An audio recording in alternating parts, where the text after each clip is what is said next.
ఇంకో ఇష్యూ ఏంటంటే మా లవర్ చెప్పిందని అల్లు అర్జున్ నువ్వు ఎప్పుడు వస్తుందనా వెయిటింగ్ అన్న నువ్వు వస్తే మేము ఎంత పెళ్లి చేసుకుంటావునా థియేటర్లో భుజం మీద భుజం చేసి శ్రీవలే శ్రీవలే అంటానా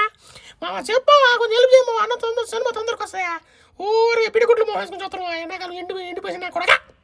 అన్నా అల్లు అర్జునా నీ ఆర్మీ వెయిటింగ్ అన్నా పేపర్లన్నీ రెడీలో పెట్టున్నానా అన్నా నీ ఆర్మీ నీ కోసం యుద్ధం చేస్తుందన్నా మాకు చాలా ఆనందంగా అన్నా ఏం మాట్లాడుతున్నా కూడా నాకు అర్థం కావట్లేదు మేము కొంచెం అడగండి మే అన్న గురించి మాట్లాడుతుండే ఊరు పైపైన పడుతుంటారు జరా అన్నా నమస్తేనా అన్నా నీసారి బాక్స్ ఆఫీస్ బర్త్డే బల్బా అన్న ఏంది గురువు అల్లు అర్జున్ అన్నా పోలే మావా ఈరోజు సినిమాకి వెళ్ళాను అన్న లుక్ చూసాము అన్న సినిమా రిలీజ్ రాయబడే సినిమా అల్లు అర్జున్ అన్న వచ్చి